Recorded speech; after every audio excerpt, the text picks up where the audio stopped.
Nick, and I'm looking at episode number 49 today. We are here in good spirits. Andrew's got a new laptop looking fresh as ever. Austin's got a pizza you don't see, but I'm sure will pop out of nowhere. Jake's got the fresh to death after his competition running of that shit. Steve's got the old Cocoa Puffs. Uh, like that's what we love to see. I'm sure the milk is nice and chocolatey, and Kyle's got the beer. And Now, no, this cereal is dry. There's no milk in this. that's what she said. You're eating Anyways. dry cocoa. Milk and cereal is overrated. Don't do it, kids. It's not good. Milk. Wait, hold on. Question before you start. Other than Kyle's beautiful beanie, and then my fresh haircut. Anyways, looking slick. Looks great. Be in the bowl, cereal or milk first. Andrew, go. Definitely cereal first. Okay, Yeah. gotcha. Austin. Definitely cereal first. Okay, Jake. Cereal. That's not even a question. Okay, Kyle.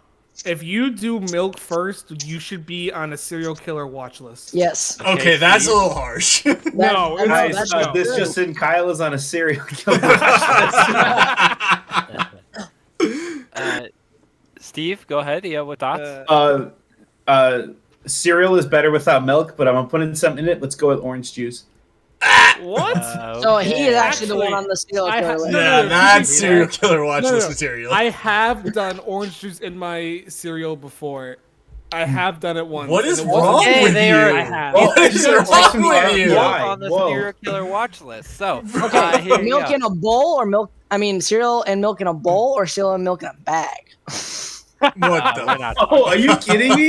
Nah, Oh dude, my I'm putting that in a God. graduated cylinder. Chemistry life. Oh, my God.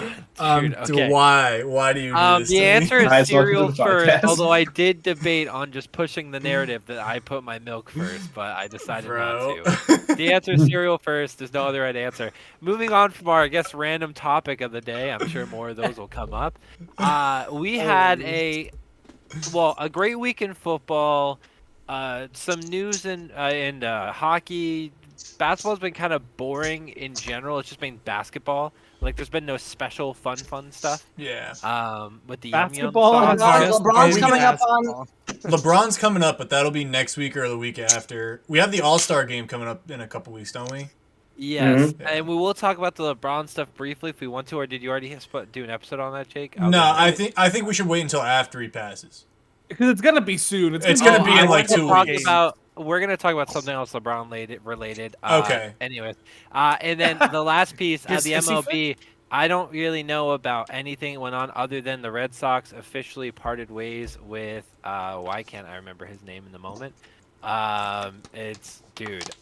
He's a pitcher and he was their closer for a portion of last year.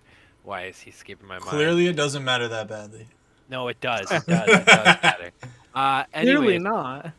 so I guess we could start off with me trying to find this name while I conveniently try and not act like I'm doing that. Dude, what the hell? Anyways, the point is that they signed someone. Fuck.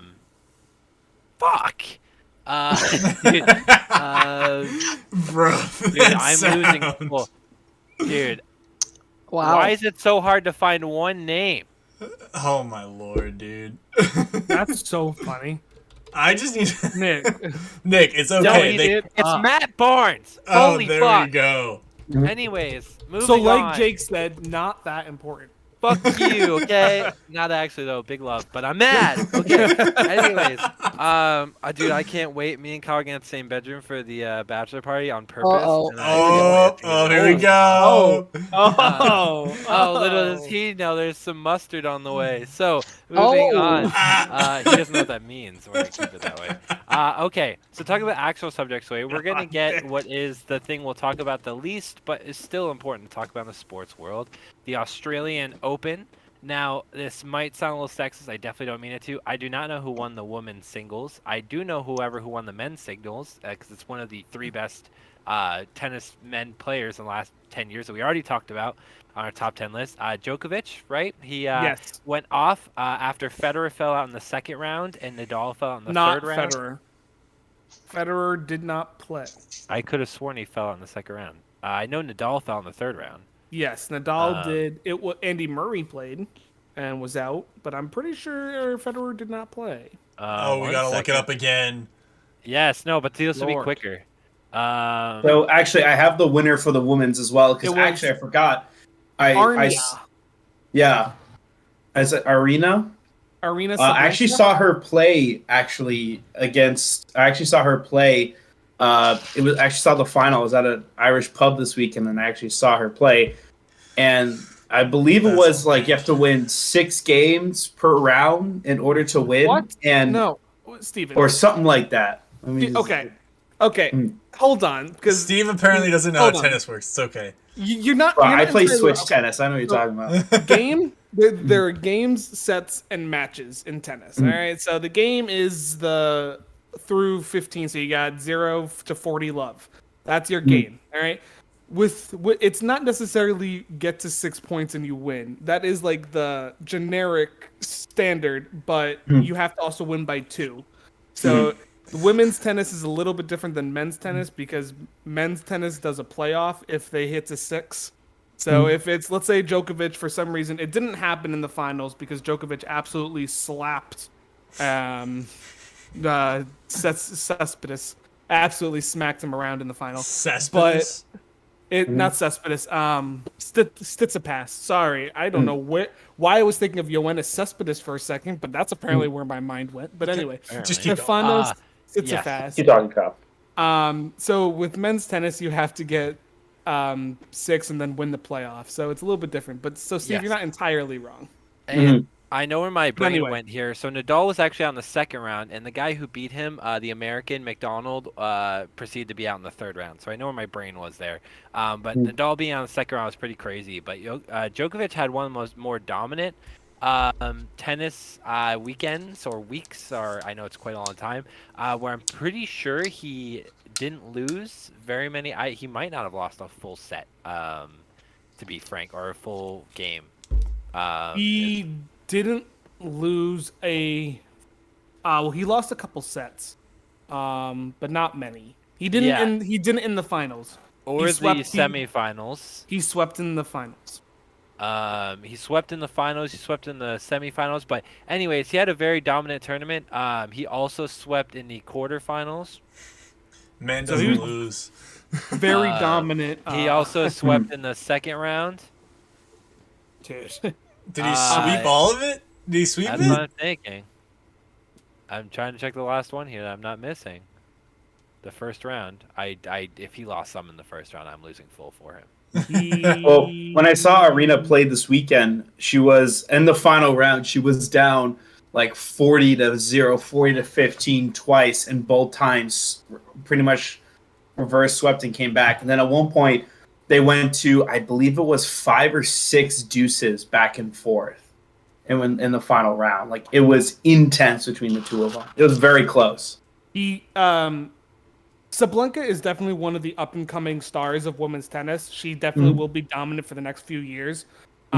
She was absolutely incredible for this Open. She's been in the semifinals and quarterfinals for the past few Grand Slams with the U.S. Open, Wimbledon, and the French Open. So she's definitely up and coming, and I think she'll be pretty dominant this year, considering she just won the first Grand Open of the year. Djokovic did lose 1 set the entire tournament. Which is ridiculous. By In the the way. second round, he lost 1 set once. Okay, my bad. I was having trouble finding it. But anyways, That's okay. point being, they all went off, and it was pretty impressive to watch. It was pretty cool. So again, you lose 1 set, it's like essentially a football team losing 1/2 in the playoffs. Like it's pretty freaking impressive. Like he's really only losing 1 part of 1 game 1 time. So anyways, that was pretty cool. Other kind of little details that went on other than the Red Sox stuff that I was forgetting about. The Bruins have lost 3 in a row. I know us Bruins fans, Boston fans are they're just in shambles. They're only 9 points up on the second best team in the league. It's really hard to be a Bruins fan right now. So hard. While we try to struggle through this hard time. It's harder to be Kyle because he's betting on them. Listen, Yeah, you know, Bro, Kyle, just stop betting on the bees, please, for all of our because sanity. I'm torn. Do I keep betting and losing money just to watch them lose, or That's do I not stop worth it. That's not worth it. It's okay. The next game he bets on, they're gonna win, and I'll bet that on a staff. So, All right, I'll bet on them tomorrow because they're playing tomorrow, right? They're playing the Maple Maple Leafs. Oh god, Yeah. they might not win that. So, anyways, moving on. So let's just jump right into our hockey topic that we're going to talk about this week. Down. So really, the go. major thing that happened, and I'm not sure if there's really many or if any other trades, but Bo Horvat, the major trade, the number one candidate to be traded, or pretty much the number one. Not candidate number to be traded. one. Okay. Who's number one to be traded right now? Patrick Kane. Is Oh, the number I one forgot trade. he gets to be traded. Yeah. Dude, still come to the Bruins? You come to the Bruins and hang out for a little bit? That's a You fact. guys gonna clear 10.5 million cap space? Damn straight. We'll find a way. I'll start Yeah. pitching in. If we all start pitching in, we'll get it. We can I'm get not like pitching in. Why percentage would I of pitch that. in for that? Anyways, so moving on, Bo Horvat, he ended up going to the Islanders, Kyle's favorite franchise in the whole world. His absolute favorite franchise in the planet. In fact, it's Kyle's favorite New York franchise. And all of course. Get the so, hell out of the here. Islanders, who have been kind of a subpar team, and last I looked, were on the edge of the playoffs, not even fully in the playoffs. In fact, there are quite literally, so there's no one ahead of them in the playoffs other than the teams in the playoffs. So they're right first team there. in. Yeah, they're right there. The only issue is was it worth giving up their 2 pieces and a first-round pick for a guy who's been really, really good, but will he make a huge difference? And that's where the discussion goes between Kyle and Jake, who have this. Well, Kyle always has an argument, but Jake. I have a superior argument, Usually not which good, I but- always do. So, we'll let Jake start. Let's go to Jake. He can start with his argument here. That's fine. My position is the Islanders won this trade, and Kyle, feel free to go back and forth as I'm going with this. Honestly, I don't need this to be a monologue because I feel like I have counterpoints to everything you're gonna say.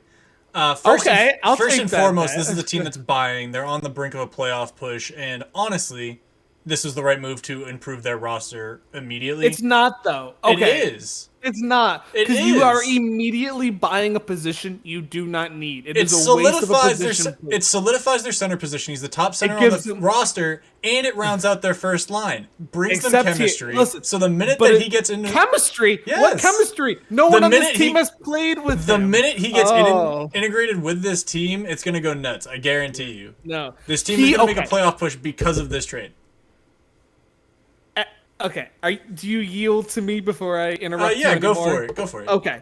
First up, in his goodbye speech or acceptance speech to becoming the Islanders, he said on 3 separate times, "I wish I was a Vancouver Canuck for life." Well, too bad because doesn't the want- Canucks he decided to does- trade him out, so they don't care about him. He doesn't want to be. That a just New means York he's loyal Islander. to his. No, that just means he's loyal to his team. He's absolutely does gonna love not- being in New York. He does not want to be a New York Islander, and since his contract is expiring in June, the Islanders have no guarantee that they will re-sign him. Considering he is having a career year to his benefit, well deserved. He is playing phenomenal. But Bo I mean, Horvat being is tied not 8th in the guaranteed. NHL in goals is more than phenomenal. Just gonna say that, Kyle. Yeah, okay, above phenomenal. I don't know. Yeah, that's what I thought. I'm not denying he's been talented this year. He is amazing. He was the captain of the Canucks for a reason. Plus, He has remind me that who respect. the Islanders traded away. Remind me, real quick. Remind They me. traded away Anthony Beauvillier. Who's having an awful year, by the way. He's looking much Below better in my par. NHL franchise, but he's sucking in real life. Below par, but look, he didn't play with anybody of relevance with the Islanders. He'll get to play on the second line ice time. His ice time nearly doubles on this franchise. Hold on a minute. You're telling me that Substantial. in a middle of the pack team that he didn't play all that much? Oh, that must mean he really sucks. Because the team is already stacked at the position Beauvillier was. They didn't need to They're refill on stacked? offense. Yeah, on offense. They don't need offense. They need defense. That's what their position is lacking. That's why they're currently not in a playoff spot. If you look at those standings, they are not in the playoffs yet. I actually think their offense is middle of the pack, so I think that destroys your Middle argument of the there. pack? Yes. What the fuck are you talking Go look at their goals scored. about? Go ahead. Go tell me what their goals scored are compared to everybody else. Go ahead. 148. It's not looking good. That's pretty low.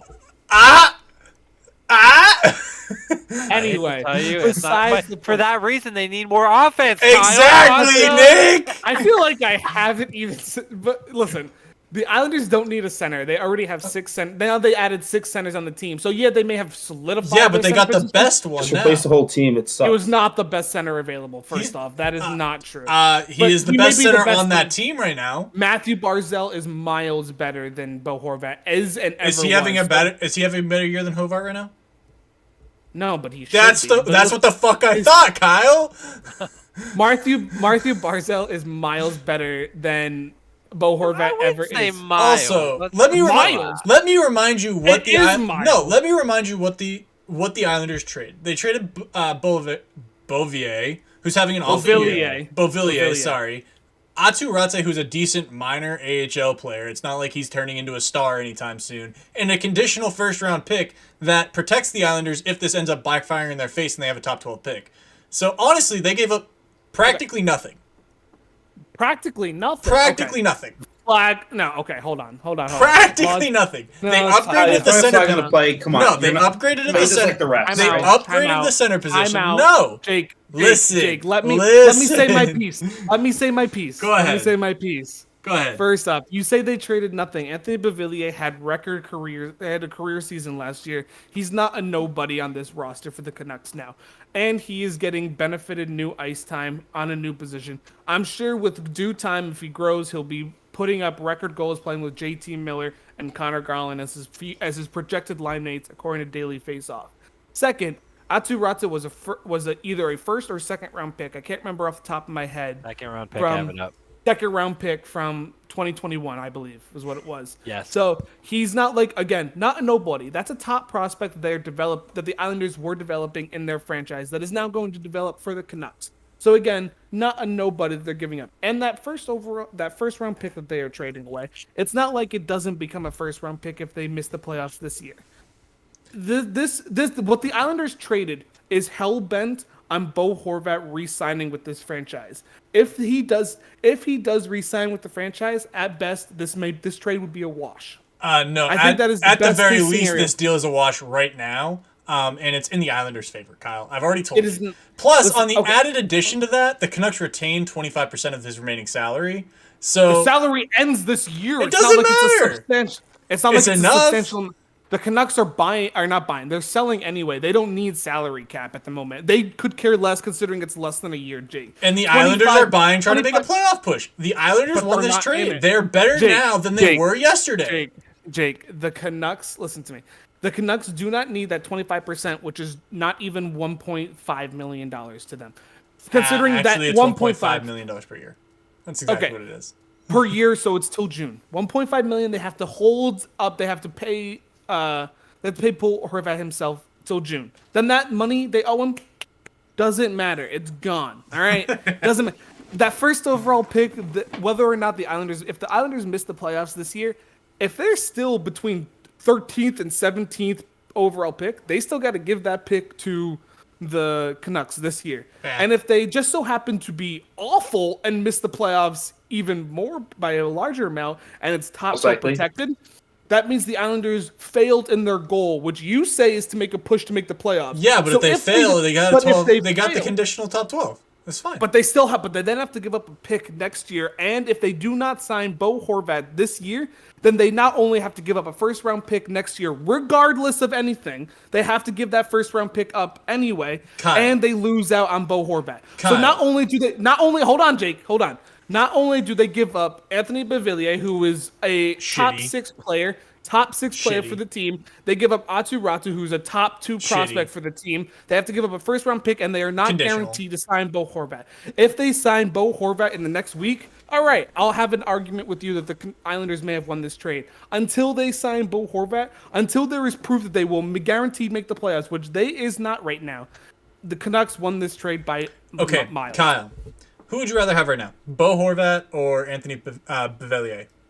At the moment, I would rather have Bo Horvat. Yes. Horvat or Rate? Rate. That's not the correct answer. Because it is No. the correct answer. No, it's not. Younger, He's he has having better he's talent. having a decent year in the minors. You're talking, and honestly, you called Beauvillier a top 6 forward. Hovart's better, and they upgraded.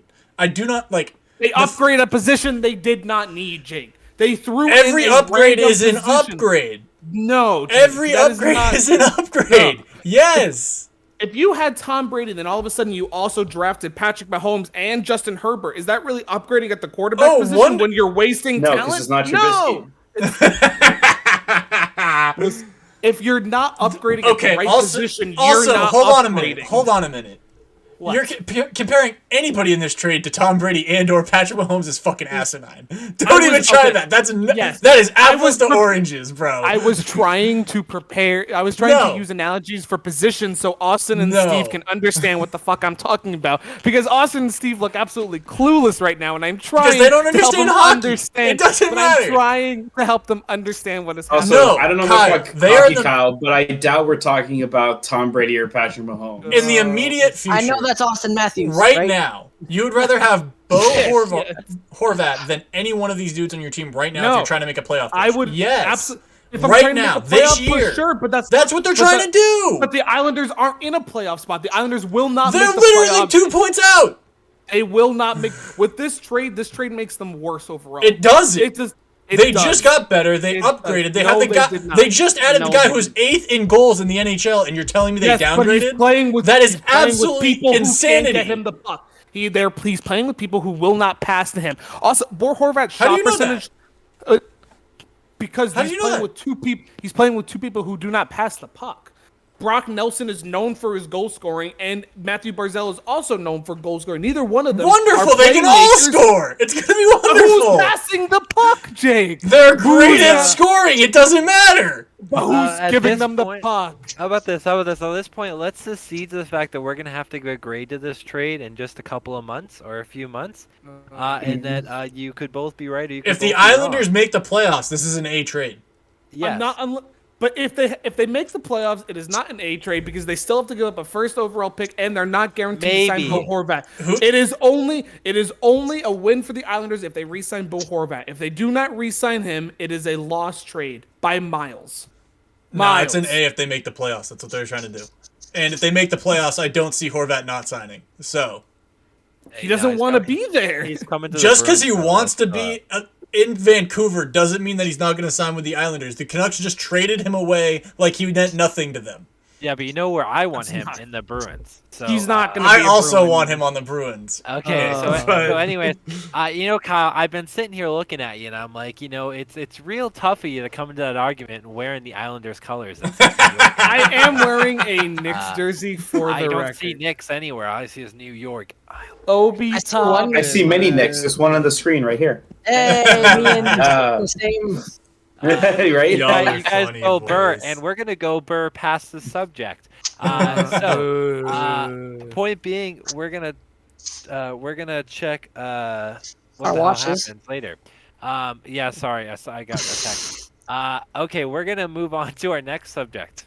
We're gonna move on to basketball, and I would like to talk just briefly about the Celtics versus Lakers and the end of that game, and the That was chaos. crazy. Yo. The chaos did that act- ensued. And before I did see a. Never mind. I'm not sure what I'm reading. Don't worry about it. I just realized what I was reading, and it just clicked in my head. We're going to. We're not going to talk about what's in the chat right now. We're going to move straight on to the next topic, which is basketball and the Lakers and the Celtics and LeBron. Absolutely, did LeBron get fouled? The answer is yes. No one can say no. The answer is yes. There's little pictures, videos, whatever. The most important thing to talk about in that subject is: did LeBron go too crazy? Yes. And did he complain too No. much? Yes. Yeah, Truthfully, absolutely. I think He got down on his knees like he was praying to God. That was too much. the problem is that bad calls happen all the time that affect the game just as equally as it did at the end. However, it feels that much more important because at the end of the game, it's the end of the game. So it feels more important, but then it's the same thing. So, with that argument, I understand why he was mad. I don't understand why he literally made it seem like it was the worst thing to happen since everything. Maybe It's 'cause also he's not like, like it really affects the Lakers as a team anyways. So well, the thing is, it does because in does, his yeah. mind they were about to beat the best team in the league, and then they Well- feel like they got screwed out of it. However, the same reason why, as much as I wanted to see the Bengals win, I understand why they lost, and we're going to talk about that. Mhm. They had 5 more minutes to beat the Celtics. They had 5 more minutes to win that game. It's not like that was the last play of the game.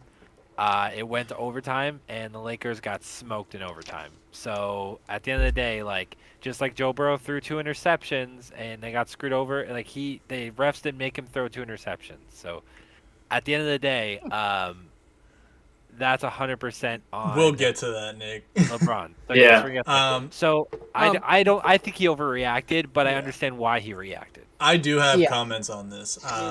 Quickly, Jake. yeah, no, he definitely overreacted. I understand the reaction more based on what has happened to the Lakers in like the recent weeks. They have been on the bad end of bad officiating. Like 3 or 4 games. I mean, even Pat Beverly's complaining about it, and I don't think Pat Beverly is one to bitch all that much. So at this point, they've been kind of screwed out of 4 or 5 wins by bad officiating over the course of the last month. And 5 wins for them right now is significant because it would put them 3 games yes. over 500 instead of 5 games down or wherever they're at. And so that I understand why he's pissed. I don't understand that reaction of getting down on your knees and just kind of being like a baby about it. Like it's not that big of a deal. Yeah, the dude literally like hopped around like a freaking kangaroo while like waving his hands in the air and like put his hand like, dude, you look like someone just died the way you got down and started like almost crying. Like, what is like? Okay, you're just being dramatic So- at that point. I do have some things I want to say, but I think Andrew did also want Yeah. to say something. I just Yeah. don't know if we could hear him in his mic. Andrew, do you have something you wanted to add to that? I just want to say like LeBron's antics kind of were just out of pocket, and I saw a clip of him actually traveling, so the refs didn't call the travel on him, but they didn't call the foul on Tatum because I think they were just saying let it play all ball. It was all ball right there. They wanted him to play it out. They played it out. They didn't call both fouls on both teams, and I think they kind of just let it slide. That's just what I saw, in my opinion, and I really think the game should have been played the way it did. Like Nick said, the Lakers had a chance in OT to come back and put a point on the game, but they kind of just let the Celtics blow them out. So like at the end of the day, with that penalty, that foul that wasn't called, I understand LeBron's reaction, and I to be honest, I kind of think it was justified. When you are getting on the bad end of calls game after game, especially when you're on the verge of breaking one of the most impossible records to break, and you're games away from breaking it, just a few points away from breaking it, you're high on every emotion possible. You're high. You want to be in the best case scenario, and when you feel like you're getting cheated out of being in that best case scenario, you're going to have a reaction. Now, in the moment, we can look back on it and go, "Oh, that was stupid. Why are you reacting that way? You're acting like a child." But when you are one of the greatest of all time, when you are in the situation to solidify that self, you are going to have those emotions to do that. So, like, to me, him showing that emotion shows that how much he really cares about what he's trying to do. And I've never really been a fan of LeBron. I've always kind of thought his antics were a little annoying, but see, just watching how he reacted on Saturday kind of make me like him a little bit more than less, to be honest. It made me show that he actually genuinely cares about it. And I like, think. Go ahead, Kyle. I was just gonna say, like, I understand why some people are against it and like why he shouldn't react that way. But like, I think it's really important to know like how the whole game itself, they were on the end of bad calls. It's not like this was the only bad call of the night.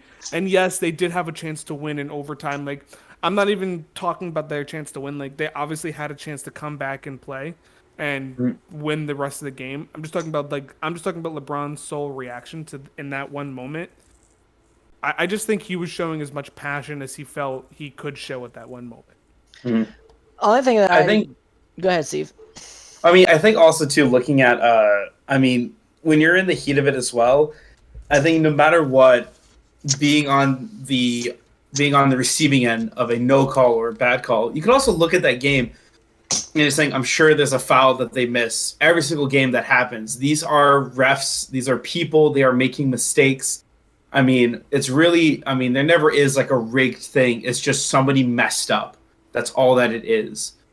And unfortunately, when you're carrying your team, putting up over 40 points, a clear foul that doesn't get called, it's going to be frustrated. And honestly, I could see any one of us going, viewing that as BS. I know I have been pissed off when I've watched like a Pats game and we've all seen the chat when there's been a terrible no call, but at the same time they happen, and unfortunately you just kind of have to move off of them.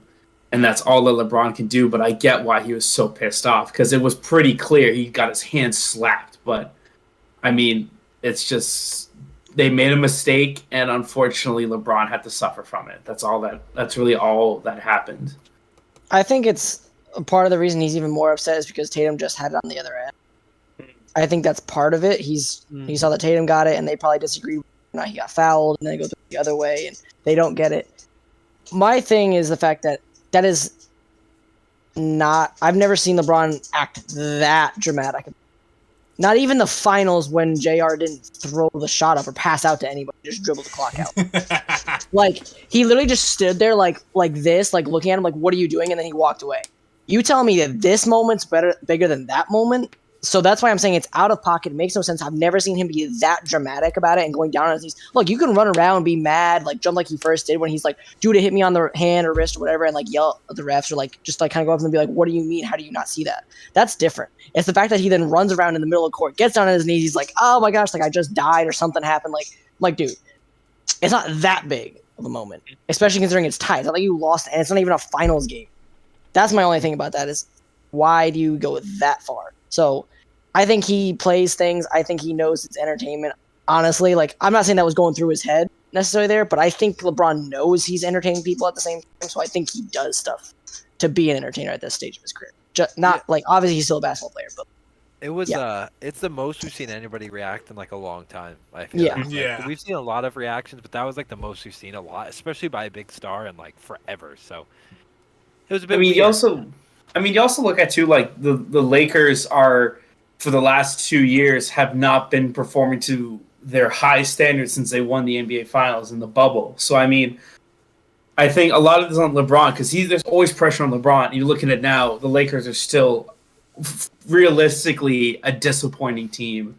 So, I mean, I think when you have something like that, like I'm just trying to do my best. There's so much noise, and now I have to lose because of just a no call. That's got to take the win out of him, especially with how the Lakers season, honestly, for the last 2 years have been going.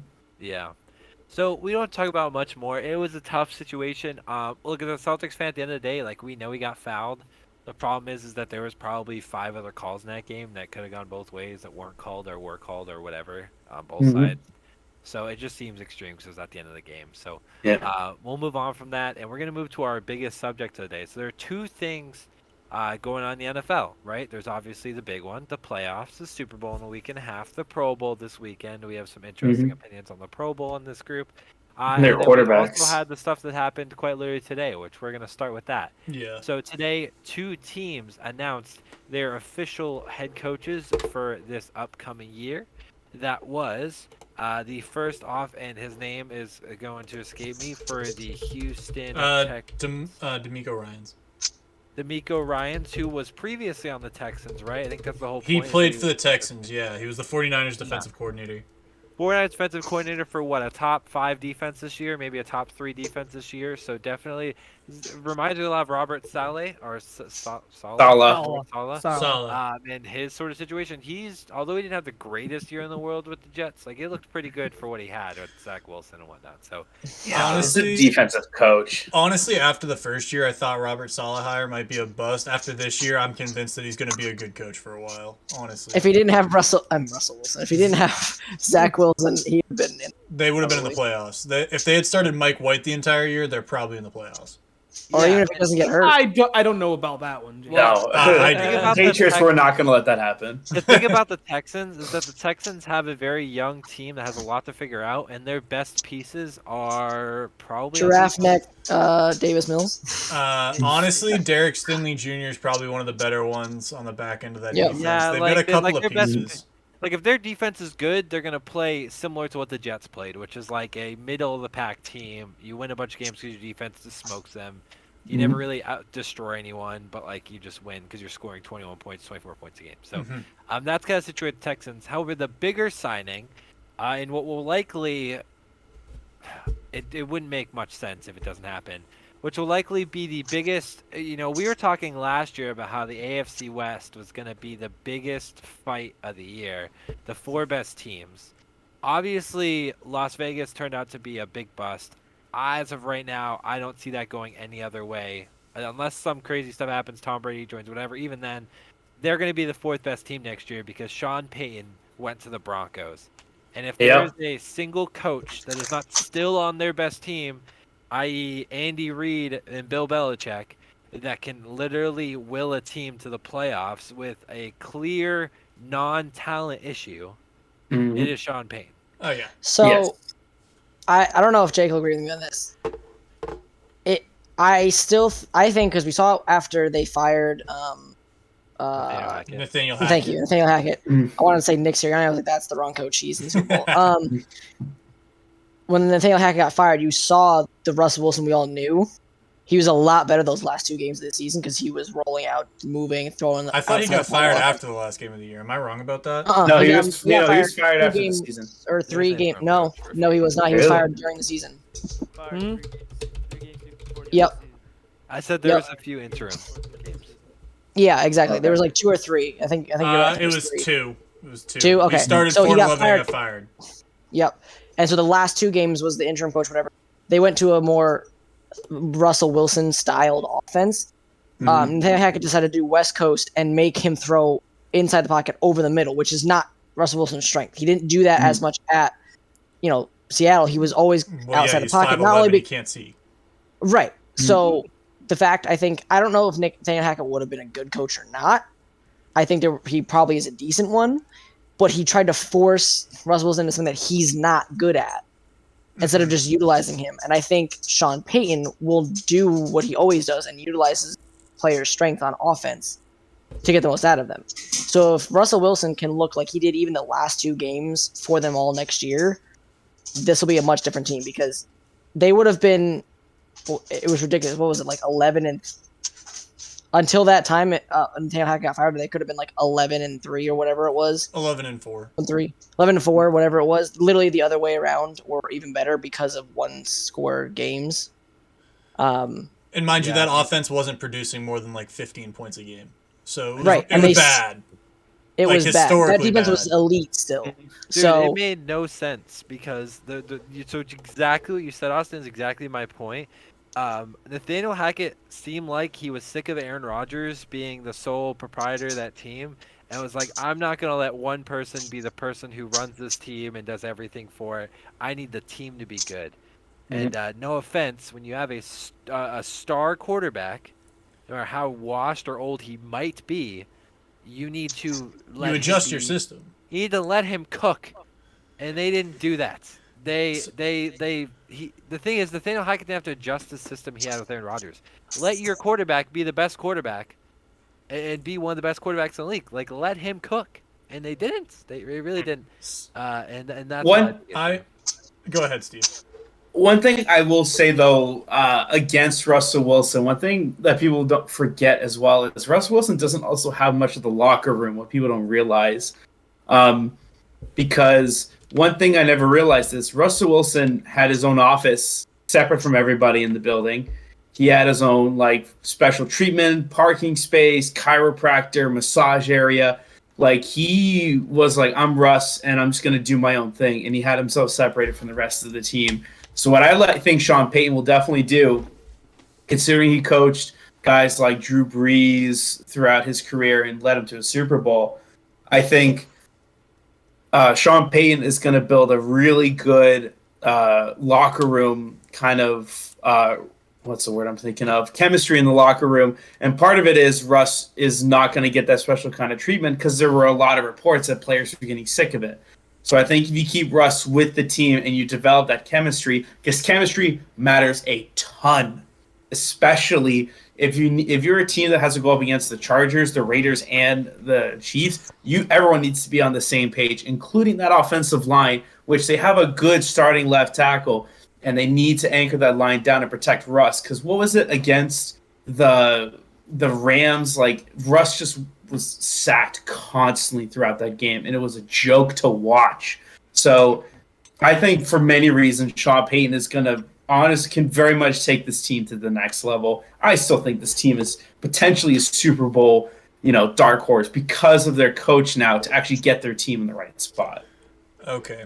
So we haven't talked about the actual compensation yet, so I do want to get that out of the way. I'll talk about my thoughts briefly afterwards. Or while I'm doing it, honestly, because it's an absolute W for the Broncos. They had to give up Miami's 2023 first-round pick, which is a late first round because they made the playoffs, and next year's second, and they get Sean Payton and next year's third from the Saints. So essentially, they traded they moved down around with a second and traded a first-round pick for Sean Payton. Like that's what happened. Think about it. Like that's a W. If they make it deep into the playoffs, that second-round pick is essentially a third-round pick, and the Saints could suck, and then that's essentially a second-round pick. So, like, don't know out there. I'll be honest, I actually don't like this move at all. Why you gotta be so contrarian all the time, Kyle? Yeah. We can I all think he does it agree. for ratings. I know he does. We can just all agree that this is a W move. I think it's a W for the Broncos. I don't think it's a W for Sean Payton. I think Sean Payton and Russell Wilson are going to absolutely butt heads, and they're not going to get along. And until I just don't see like Sean Payton and Drew Brees had a connection.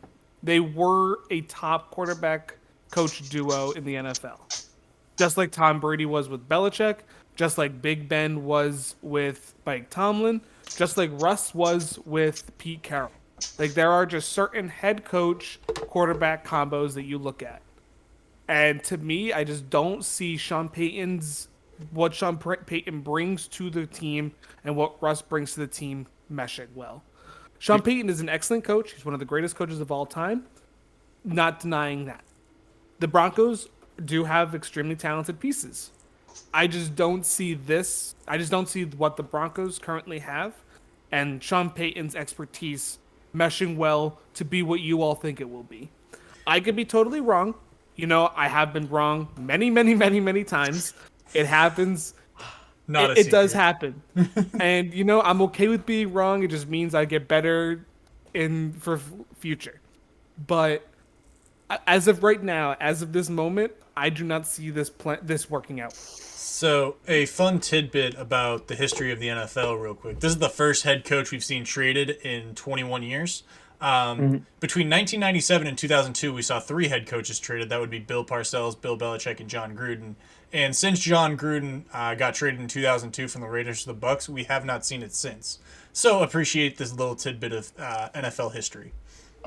Mm-hmm. Now, I mean, I'll appreciate it looking at it. It's cool. Andrew, do you have thoughts? Yeah. Honestly, I really like this deal that happened for both teams in a sense. The Saints were actually looking to get a first-round pick in this year's draft, kind of help boost their. It was most likely they've been looking to boost their offense in a sense, but that they have a draft pick. I don't know how well it's going to boost them. But Broncos, I mean, Sean Payton's been a great head coach. I think he's built a stellar defense before. He has all the pieces there in Denver. I mean, offensively, if it's just Russell Wilson is the problem, direction and move on to something different that's on the roster. I mean, have pieces that can fill in. It's not like he's gonna sit there and just take it, but he'll gonna adapt. He'll adapt to it. He'll adapt to Payton.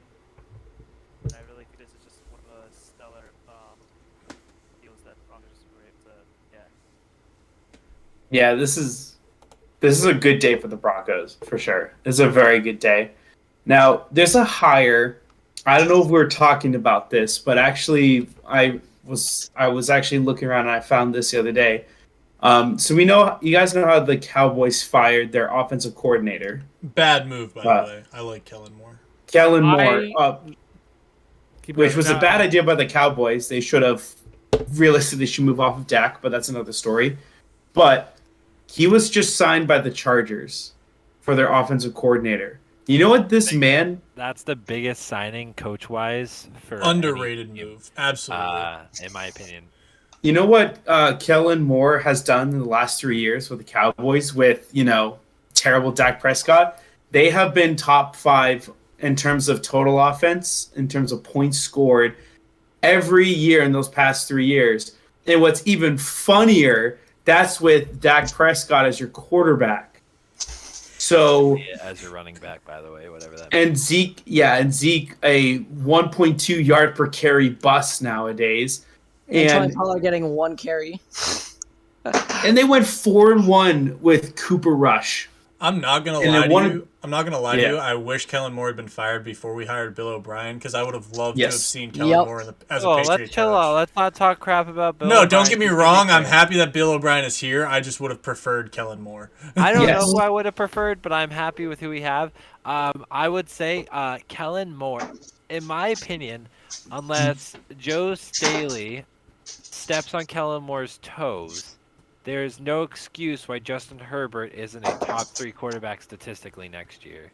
You mean Brandon Staley? Joe Staley's left tackle. Staley. Why do I say Joe Staley? Because he's a left tackle for the 49ers. Oh, we were talking about him earlier this week. Yes. Brandon Staley. Yeah, because Kayvon Thibodeau doesn't know he existed, apparently. That's because Kayvon Thibodeau's an idiot. Yeah. So gets bodied by average tackles. As long as Brandon Staley doesn't step on Kellen Moore's toes, we'll be good. And Justin Herbert's going to be gross next year. Here's the thing. I don't believe that because I don't think the problem is with the offensive coordinator. The problem was with Brandon Staley. But if Kellen Moore's is calling the plays, because we know Brandon Staley was calling it last year, if Kellen Moore starts calling the plays, that's done. Like there's nothing there. But if Brandon Staley was calling it last year, what makes you think he's suddenly going to stop and he's got Kellen Moore now. He's got Kellen Moore now. Who was his coordinator last year? I'm going to interject. Yeah. I really think that with Kellen Moore signing, Brandon Staley cannot perform with the team properly during the preseason. And the first 5 weeks, I think they're going to probably cut him, release him, do whatever they want, and Kellen Moore's going to be your head coach for the Chargers. That's a good shout. Actually, no, that's the thing. Actually, not a bad take. I think that's a good hot take. Because Brandon Staley, honestly, they might give him 1 more year because they want him to keep around defensively. But Kellen Moore is like a head coach candidate. The fact that he took an offensive coordinator job is kind of surprising me, but maybe that was part of the deal. He's like, hey, you're going to be head coach here next year, and you have Justin Herbert. You have one of the best young quarterbacks in the league. You're not getting Patrick Mahomes. You're getting a top 5 quarterback. You're not getting Dak anymore. Go prove it. I want to talk about this really quick from a Cowboys perspective and what this does not only for Dak, but for Mike McCarthy as head coach now. Mike McCarthy's got to call plays now. It was Joe Lombardi was their offensive coordinator, and no offense, Joe Lombardi is not an offensive coordinator or very good as one. No, he's not Kellen Moore at the very least. No, but anyway, I just Kellen Moore to me was the success of the Cowboys, and him without him being there and without his offensive input that he had, I think the Cowboys are very close to falling apart, to be honest. And I think the reason they will stick around just barely in the NFC East is because they still have some very talented defense and offensive weapons. Okay, they said that before this year, and they were keeping track with it. Eagles overall. So I'm not going that. Well, far. yeah, but they still had Kellen Moore this year. I'm saying without Kellen Moore, like the past couple of years, people have known Kellen Moore was the heartbeat of the offense. So if they still do this well without him, then okay, I'll backtrack what I'm saying. But in the moment, with Kellen Moore as being the heartbeat of the offense, like how do you win with Cooper Rush as quarterback? Like I love Cooper Rush, but that's not. Come on, that's the offensive coordinator input there. Like I love Cooper Rush, but come on. I think it's the Cowboys, and they like to be a good regular season team and try the playoffs. So we know they're going to do that next year. Yeah. I honestly think they're going to struggle to even be a good offensive team, Anyways, but that's just me. For me, this is like Justin Herbert's like opportunity to I should say his opportunity because it's not on him. It feels like at this point, it's really that like it's really Brandon Staley's opportunity to be like, okay, maybe I'll take a back seat. Like it wasn't working. We brought in a guy who we know clearly can take over. Like let him do his job. Let Kellen cook. Yeah, let Kellen cook. And now I have it. I was honestly seriously considering in my other league keeping T-Law over Justin Herbert, but now this really throws a wrench in the makes it plans. hard. It's really hard not to keep Justin Herbert. Either way, I'm losing. Like either way, I'm letting go of one of the top 10 QBs next year. So, and this year, so for that matter. So I'll probably keep Justin Herbert though. He's just too good. It has better weapons right now. So, All anyways, right. Ooh, that's a debate. What do you No, mean? it's not. No, What? it's not. No, it's not. Move on. Move on. Okay. It's not even a debate. Don't even talk For about wide it. receivers, No, it's a debate move, for another day. Move on. Debate. Oh, we're talking about this later. Debate. I'm gonna lose people. And we're gonna be talking about that in that bedroom while I'm stroking. I mean, anyway. So We can talk about it in the group chat. In that Nick. We can talk bedroom about while it in the you're group chat. sucking off Justin Herbert. What? whoa. Anyway, so better moving on quarterback. to our final topic for today, and the biggest one they're going to talk about, the Super Bowl. So we saw the NFC and the AFC championships. Right. AFC championship, we saw the Kansas City Chiefs beating the Bengals 23-20. Double in a rigged. very awkward, weird game. I, as well as everyone else in this chat, was pretty heated right after the fact because it did very much feel like it was pushed in the Chiefs' favor at the end. However, as we talked about, and I looked at it, Joe Burrow was not forced by the refs to throw 2 interceptions. So that's No. 2 possessions he threw. But away I'd that he rather- could have had Hold in the on. game. Hold on, Kyle. Let me go real quick. All right, fine. I would rather not get into the whole okay. I'm not going to get into the whole rig thing because I don't think the NFL rigs games. I think sometimes officials and probably the NFL favor outcomes. I don't think it's rigged per se. There's a difference, yes. The officiating was overall bad, but I honestly don't think we need to get into it. We all know it was bad. There were a lot of missed calls, a lot of non-calls, and we all know it was absolutely atrocious. Kansas City won the game. The officials didn't force Joe Burrow to throw 2 picks, and the officials didn't force the Cincinnati defense to not stop Patrick Mahomes. So No, Jake, but And that push out of bounds. the officials did cause a lot of other issues in that game. listen, we all Yes. know the Officials- officiating was bad, and we know that the NFL needs to address it. I don't But think they we won't, and need that's to the address problem. it. No, they already Yeah. have plans to. They Yeah, quite literally they've said they already have announced plans to. it. They have And plans every year to address something because it always goes.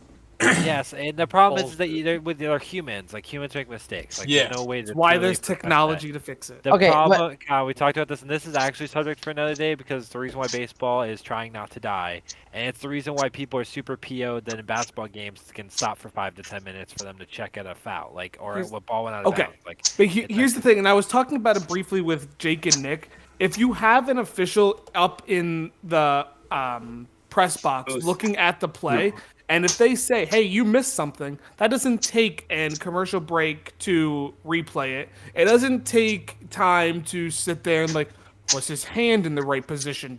You say it's literally as simple as you missed the play, fix it, announce it to the crowd, announce it to the people broadcasting the game, so everybody knows the fuck what's going on. Not somebody running out onto the field, blowing their whistle that can't be heard, and all the referees staring at him go, oh yeah, I think that's the right decision. We'll have a referee stand in the middle of the play. That's not what's going on. I've got a big problem Jake already with said that. he does. Jake said he doesn't want to talk about the officiating. Whatever, we're moving on to the actual. I want to just talk about the Super Bowl. We all know the officiating was bad. Am I wrong for not wanting to talk about it? We need to talk about this. Maybe not today, but we need to talk about like just this stuff in sports in general. Yeah. Yes. Well, it's an ongoing conversation because it's always going to be happening. The one big issue for that game at the end of the game is what's his name? His name's Tasai or whatever. Andrew's got something, I think. Osai. He absolutely made a huge mistake. That's not officiating of impact. No. He gave the Chiefs 15 free yards. And There was also holding on that play, but Andrew had something to say. Yeah. Go ahead, Andrew. So Joseph Osai had a pretty great first half from what I saw. He was the one that added a lot of pressure to Patrick Mahomes. And as soon as that second half play happened, where he pushed Mahomes out of bounds, everything turned. Everything just like it's not for him on the team. Everything else, I guess there were some teammates that went after him, yelling at him like, "Why would you push Mahomes out of bounds?" and stuff like that. Like his own team's upset with him for everything that happened. So, sorry, go You ahead, really keep blame going. the guy, but you really can't blame the guy for what has happened. He tried to make a play. I don't really think his intentions of putting Mahomes down and out of bounds. It kind of almost like you was extending his hands out to like stop the ball, but Mahomes was stopped short, and Mahomes kind of flopped a bit in that situation, but it's hard to tell. How do you guys feel about that Kansas City player coming down on Osai after the game? Did you guys see that snippet No. that happened? No.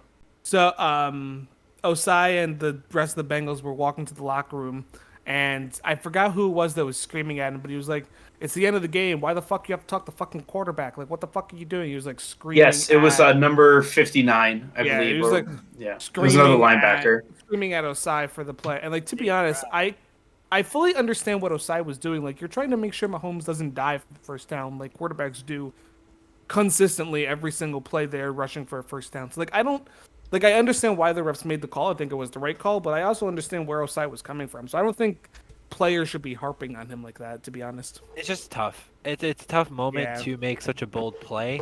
At the end of the day, it was the end of a season that was happening. Yeah. But it would have been, so they ended up kicking a 40-yard field goal. It would have been a 55-yard field goal at that point. So it's a very, very different situation. That's not a guarantee. You know, Buckner's good, but it's not a guarantee. Yeah.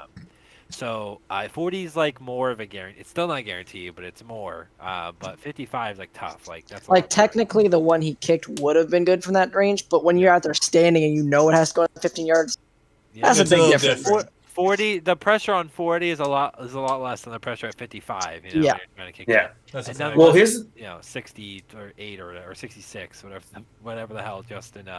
Justin Tucker's a different breed, dude. Yeah, he's a different yes. breed. So we don't need to talk about that too much more, just because it's just kind of harping at this point. Yeah. And it was a 3-point game too. It wasn't like it was a blowout, nothing. It was a close game. You know, both teams fought really hard, but also, you know, it took 2 interceptions and 3 down offensive linemen and, you know, some BS from the refs, and the Chiefs were able to win. The Patriots have had plenty of games that in the playoffs that they've won because of a lucky flag. So it just happens, unfortunately, to everybody. I just have to say, can they? I can't believe they're still starting Eli Apple. Hey, look, Eli Apple's not an awful corner. He's a CB. Suck his job. He just ran his mouth. That's the problem. He's a meme job, but he's not that bad. Nick, let's move on. The Eagles 49ers. Is there much to talk about? No. Brock Purdy got hurt, and then the Eagles just ran away with the game. Brock Purdy tore his UCL. Man, sorry, go ahead, Andrew. I couldn't hear you. Except Trent Williams at the end of the game tossing the Eagles player straight to the ground. So funny. Trent Williams chokeslammed that dude. Dude, literally, I was kind of happy about that. That's the only thing to really talk about for that game for the 49ers. No, just going to let you know, Brock Purdy completely tore his UCL at the beginning of that game. And there are a lot of people who were texting me during the game, like, why isn't Brock Purdy in? Like, if it's not torn, he's a bitch. I'm like, 6 months. the dude went out and threw passes with a torn UCL. The man could not move his elbow. Um, Definitely should have just left CMC in at quarterback position. honestly, to be honest. there was nothing that Kyle Shanahan could have done on that offense to make No. that like a. There was nothing. Look, Eagles probably win that game anyways. Oh, Let's be yeah. honest. They played Yeah, really like- really good. Like they probably win that game anyways. Oh no, I'm with you, Nick. I mean, there's nothing to really talk about. It's just people need to understand that Brock Purdy would have played if he could. Like, Doesn't matter. Eagles are about to get clapped in the Super You Bowl. literally no, they're did. not. No, They're about to do they're the not. clapping, I think bro. let's- Get out of here, we're Kyle. we're just gonna get right into this because we're gonna talk about it. I'm gonna start. I do not at all think the Eagles are gonna get clapped. In fact, based on those 2 games I watched,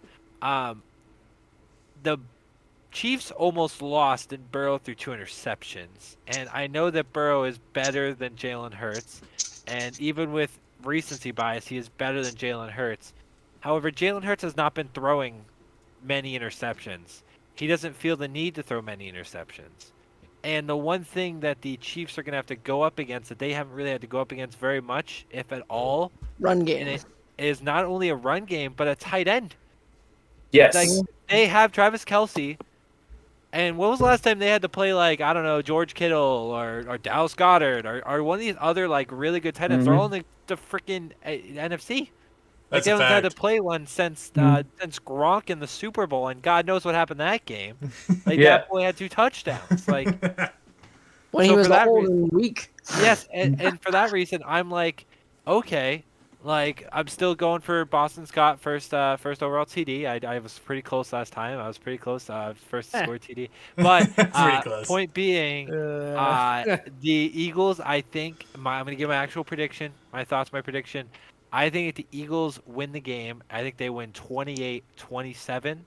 And I think it would be absolutely hilarious and Chiefs-like if Buckner missed the extra point to To lose. lose. Yeah. 28-27. I can My take- disagree about that, but that's okay. See, my take on this game is here's the thing, all right, before Kyle says some dumb crap about the Chiefs blowing them out because he hates the Eagles because they crushed the Giants as they should have. Here's the thing with the Eagles team. All right, so Burrow had to throw 2 interceptions. They had 3 offensive linemen who aren't healthy. So here's the lovely thing with the Eagles. They are an incredible rushing team. They have arguably the best offensive line in football. They have 2 incredible receivers, a great running back, and a great tight end. The Chiefs secondary gave up a near 100 passer rating all year. They have one of the worst secondaries in the league. You go on the Chiefs offense. So yeah, you have Eli Apple, a corner that could be burnt, and he clearly was. But this is what the Chiefs have to go up against now: a much better pass rush than the Bengals, and the Bengals had a very good pass rush. And then you have a secondary with 2 Pro Bowl level corners, incredible linebackers, and a Pro Bowl level safety. So now you may start to see a little bit of the flaws with the Kansas City weapons, because if you can get a safety and a linebacker on Travis Kelce and cover him, you have 2 elite corners that can take out Juju Smith-Schuster and Valdez-Scantling. Yeah. If it weren't for Patrick Mahomes, this is actually a matchup that I think the Chiefs should not be favored in at all. But because Patrick Mahomes is arguably, he is the best quarterback and may soon be the best quarterback in 15 plus years, that's the only reason why the Chiefs are in this. This is an Eagles team that is so perfectly built in any way, shape, or form to beat the Chiefs. At the moment, however, the Chiefs are not the betting favorite. Just so you know that. We'll keep it that way. And they shouldn't be. I agree. I do think that will change come next week. But Hey, yeah, I I was just gonna wanna- say, Hassan Reddick's gonna eat up Travis Kelce, but Travis Kelce's gonna have his 100 yards and 7 catches, but it's gonna be half of what he could have if Hassan Reddick wasn't on his head all day. So to me, the Chiefs have the better pieces that matter in this game. They have the better head coach, they have the better quarterback, and they have the better tight end. To me, what? I don't think you should be saying the tight end is what. I agree with the quarterback and head coach. I don't think agree the they have tight a end better matters tight that end. much. I don't think in the this tight end moment matters. it will matter because that's what I think. Travis Kelce is the piece that will matter because to me the Chiefs will lock down one of AJ Brown and Devontae Smith. Probably not both. But they'll Doesn't- lock down Not one. very well. Doesn't And they'll lock down whoever they'll lock down. It will be Brown and Goddard or Brown and Just like they'll lock down 2 out of their 3 targets essentially, and the Yeah, Chiefs' defense. run defense has been pretty decent. Who's So- locking down? Okay, Who's hold on a locking down minute. any of them? By the way, can you tell me one of the Dude, their quarterbacks best names corner is for the- L'Jarius Sneed. And Hey, he's by the hurt. way, first of all, And he's L'Jarius hurt. Sneed is good, And- but he's hurt. He is hurt. Yeah, but he's Yes, he's not one-on-oneing AJ Brown. Who was their corner for the past game? Because I'm pretty sure he shut down. L'Jarius Sneed, and then he got hurt halfway through. Yeah, but he did shut down. Jamar Chase did not have a good game. Andrew, I Well- cannot hear you, bud. I'm sorry. What are you saying? Here, let Andrew talk. What? Go ahead, Andrew. Oh, you froze. Trent McDuffie. You really think Trent McDuffie's gonna shut down AJ Brown or Devontae Smith? I'll be honest. I have no idea what He just asked, said. he asked, are you What did really he say? thinking that Trent McDuffie is going to shut down either one of those receivers? Yes. Yeah. Bro, I- no. okay. AJ listen, Brown would Kyle. moss Trent McDuffie. Okay, so do you want to hear a fun statistic about Yes, the I do. Chiefs corners? L'Jarius Sneed, their best corner, pretty good corner. Maybe not top 10, but like top 15, like he's pretty good. He also had the most tackles of any of the secondary by a lot this year. Do you know what that means? Not only does it mean he's all around the field, what it really means is that people are still throwing at him because they don't care how good he is. Yes, and that and it means he's that he giving is up getting catches.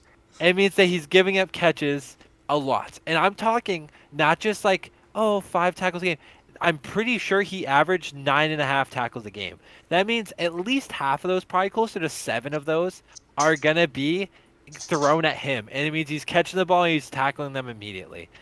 He is good. He sure tackles, all that stuff. If he's out, they have no one on the secondary. Listen, Also- and that's not disrespectful to Trent McDuffie either. He's a great slot corner, or a very good slot corner at this point in his career. He's a rookie. Let me be very clear about that. He's also 5'9". If he's trying to face guard AJ Brown, first and foremost, I would like to question the Chiefs' defensive coordinator because that's the wrong strategy. Second, he's getting mossed. I don't care. Or run over. Or When the or Chiefs both. win, when I'm the not Chiefs saying win, the I'll be Chiefs. I'm not taking saying. the apologies. I'm not saying the Chiefs don't have a shot in the game, Kyle. I'm telling you that, what you're talking about with them boxing 2 of the top targets isn't like it shouldn't happen. 2 out of 3. It's gonna. It won't It because they doesn't- do not have the pieces. Jake, here's the other thing. It doesn't even matter if they do. They just set a record that hasn't been set for 60 years now, since the 1960s with the Lombardi when they ran for 37 touchdowns as a team. Yep. They just broke that. And Jalen Hurts ran for 15 and broke Cam Newton's record. It does not matter. You can tell me they've got a better run defense, whatever. No. They have not seen a run offense like this. Okay. And they don't even have that We great of a also run. we heard Nick's prediction of 28-27. Austin, you're still on the screen. What is your prediction for the game? I do not see the Chiefs being able to stop this run defense at all, and I think Jalen Hurts will have his way with that option. I think it's 28 to probably 28-30 to 20. I think it's a full touchdown at least. I want to add my statistic there. L'Jarius Sneed had an average of 8 tackles a game, including 3.5 sacks and 3 interceptions. Might have been their best defensive player, not named Chris Jones. So that's what I'll throw out there. So Okay. So, yeah. Going downwards, I know that I started out of alphabetical order there. Andrew, what is your prediction for the Super Bowl? I'm gonna have to go 35-28 favor of the Eagles. Okay, 35-28 Eagles. My prediction, honestly, I think this is going to be a close game. I think it's 31-27 Eagles. I think the Chiefs' defense has a problem stopping the Eagles' offense. I also think the Eagles are a more complete team. They're better on defense. They have a better offensive line. The Chiefs are better at quarterback, head coach, and tight end, yes, but they're not better at receiver. So, honestly, and I don't think they're better at any position besides D-tackle on defense. Kyle, please, what is your prediction? Yeah, I think they're slightly better on defense, but I don't think they're. The Eagles have the number 2 defense in the fucking NFL. What are you talking about? Yeah. I said Eagles. I said You Eagles said are slightly better. They have the number 2 Yeah. defense in the fucking NFL. Yeah. So slightly better. I don't think Eagles score as much as you guys are expecting them to. I'll be honest. I think Chiefs are going to be better than you guys are giving him credit for. I think Chiefs win 34-13. Oh my God, Kyle! No, You say Kyle's letting his 34-13. Eagle hate bias come through right now. I'm No, not. Dude, Steve, that give is me your genuine. prediction. No, hold on. I'm not taking that accusation here. Hold the fuck Bro, up. if you This think is not no. Shut up and let me speak. No. Oh my This, God. no. I'm not This gonna is take fun. this fucking slander. You're not gonna sit there and say I'm only saying this because I hate the team. That is because not you true. are. That is not true. That's I an have absolute asinine respect. prediction. I was the one that defended Alright. Jalen Hurts above anyone here besides Andrew. Okay, besides we're Andrew, not I was doing the that 'cause only that's one. Kyle, just get that to your is point. Not false. Kyle, get to It your My point. is. point is, you can't just say that I'm only doing this because I hate the Eagles. Then what I is do your hate the reasoning? Because there's Eagles. no way. Because the Chiefs are a better team. They That's have the just better false. They've been here before. This Eagles team has not been here before. They do not have the ability to do this. Yes, they ran over a hurt Giants. Woo. They ran over a hurt 49ers offense. Woo. This is their hardest matchup they have in this playoffs, and they will not win this game. Saying it's 34-13 is asinine. Being close, I'd be like, okay, that's hey, fine. I think Steve, I hit can't me with wait. it. Hey, wait, real quick. Go ahead, Nick. Kyle. I want to make a prediction with you right now. Okay. Yep. If the Chiefs win this game Hmm? by more than 7 points, I will do a shoey at your house. If they I don't know what win that is, this but I game know by this is bad. 7 or less points, or they lose, you do a shoey at your house. No. If they Go lose, it's gonna be more than that. No. no, I'll he give said him- no okay. He opportunity. said they can't win. He said they can't win. I'll give him 7 points. I'll give 1 touchdown, even though his prediction was 3. I'll give him 1 touchdown. You can give me 2 if you want, Nick. Okay, yeah. Bro! Okay, bet That's on how virtual confident- handshake. Virtual handshake. That's how Okay, confident Steve, I am. you'll be there. Kyle, shoey. If they win by 14 or less, you do a shoey. If it's more than 14, I do a shoey. Simple as shoey. By the way, beer and shoe drink. Yeah. Can we Steve, record I that need, too I need so that we can Steve's put it on the prediction on screen? this. Just Steve, please hit me with this prediction. All right. Well, my prediction. I mean, if I was arrogant like Kyle, but instead I didn't know about Patrick Mahomes, I would say the Eagles could potentially blow them out. But I believe it is going to be like a 1-score game just because it's Patrick Mahomes. Amasi, give me. I'm probably going to give it like a 28-21, something like that. Just a difference of a couple touchdowns. And I think Patrick Mahomes, unfortunately, might throw a crucial interception at some point. I question if Kyle's even watched a football game with that prediction. Here's For the the thing. Super Here's what we're Bowl. gonna end it on. Can anyone tell me the last Super Bowl that ended by more than 2 touchdowns? It was the Bucks Chiefs Super Bowl. It was indeed. And then what about before that? Let's go back. How often do people get blown out in the Super Bowl? I honestly want to say it was the Ravens 49ers game in 2012. It was No, for the fact- 2012. It was close. It was No, actually it the would be the- 2014 Super Bowl between the Seahawks the and the Broncos. Seahawks in Denver. Yeah. Yep. That was so in the last. No, wouldn't it be the next year again with Broncos versus Cam? There has been. Oh, and that one Broncos too. Cam. If I quickly look this up, let me a Super It's Bowl. Broncos team. Cam. So in the last 22 years, let's take some guesses real quick. How many blowouts have there been? We'll assume 2 touchdowns or And more is a blowout. Last 20 or 22? Last that was- 22. Okay. Probably like 3 or 4 max. 6 or 7. I'm going 6 or 7. 5. Yeah, I'm with Andrew. Okay. 5. Okay, Yeah. I'm gonna go with 3 because I don't think it's happened very much. Okay, let's look here. Andrew, I'm sorry. What's your guess? 5. All right. I said 4. Okay, so we're gonna look at the first Super Bowl is January 30th, 2000. We're gonna go from there up. So we have a 7. Okay, this got weird. A 7-point game for St. Louis and Tennessee. Not a blowout. There was a blowout for the Baltimore over the New York Giants. Nice, 34-7. So that's 1 blowout.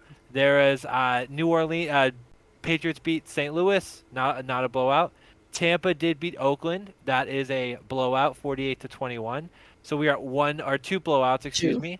I can honestly tell you the next 3, 4, 5, 6, 7, 8, 9, 10 games were all not blowouts. There's 10 straight Super Bowls.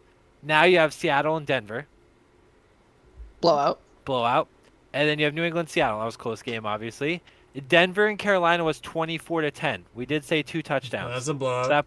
So So that is a blowout. It That should put us at counts. 5. Or And that's Super Bowl. 4. That's 4. that's 4. That's 4. And then, as you know, the only other Super Bowl since then has been Tampa Bay and Kansas City. So that's 5. Let's go, There me have and been- Andrew, baby. Let's there go. have been 5 Super Bowls in the last 22 that have been a blowout. It is less than 25% likely And I that think it is actually a blowout. only 3 of those were over 21, right? Which is what Kyle's saying, 21. Hmm. Yes, yes. Because one of them was 14 points. So that's where we're Also, can we also talk about every single one that was a blowout was because they had a ridiculous defense and a run game? at. Yes. That's a Tampa- fact. Like literally, that's the reason they blew people It out. was because of defense. Yeah, Yeah. it's The because of Seahawks defense and not running. run- blew up Peyton Manning and had beast Mahomes mode. is not the run game because he's limping all over the place. So He has 2 weeks to heal. He has 2 I- Oh, weeks. yes, so what? I'm gonna What give is he you gonna 2 do? weeks Throw to Isaiah heal. Pacheco out there? I like him, but he is not. Hey, Whoa, don't make they fun have of the the- Jersey boy. They Yo, have the yo, chill refs out, on chill their out, kid. side, okay? Austin, Chiefs have the refs on Hey, their side. yo, chill out with the Isaiah Pacheco hate, but the kid I represents. said the I violent like Jersey. him. Let's go. I did not say he's not beast mode. He's not some of these other guys. Not yet. Not yet. It's He a could rookie. be. He's He's not. a though. rookie. But a he's rookie. not. That's the point. It doesn't matter. It's this year. He's not. He's Listen, a rookie this year. At the end of the I know. I'm day, saying he's not that guy yet. at the end of the day, Uh, 5 of us are taking the Eagles and 1 of us are taking the Chiefs. That's fine. Yes, and our agreement, our picks were essentially Bengals if they made it would win it. Second was Eagles, then Chiefs. That was our agreement that we talked about early on in the playoffs. So I think we're all still on the same page except for Kyle. Anyways, any other topics? Anything else want to bring? Anyone else want to bring anything else up? I just gotta say we will be keeping a close eye on LeBron's chase there for Kareem's all-time record. He's only 117 away, and he's got 3 games this week, which he could potentially make that That's mark. not bad. 30 points a game, he could do that, or 40 points. A game. I was gonna say it's not 30. That would be He 90. might just drop 39. 80. He might just drop 39. 80 for the meme. You know, he might. Just He drop could, 80. but he's been averaging like 35 or more over like the last like 6 8. games, something like that. So you there's know a, the game that he does it, he scores a lot of points, right? Like yeah, he's gonna go yeah. crazy. Oh yeah. So there's a good chance. He currently has 5 points against the Knicks right now. Yeah. First so quarter? We'll see what happens. Second quarter. Okay, we'll see. He Anyway, needs to have a big game. so that was everything for today. Definitely want to make sure you guys go take a second to follow us on Facebook, Twitter, and Instagram. We do appreciate you guys taking time listening to us, whether it be on Spotify or Apple Podcast. Please make sure to go take a listen or take a look at YouTube. We are always here. I hope you guys have a great rest of your week, and we will see you next week. Peace. Be kind to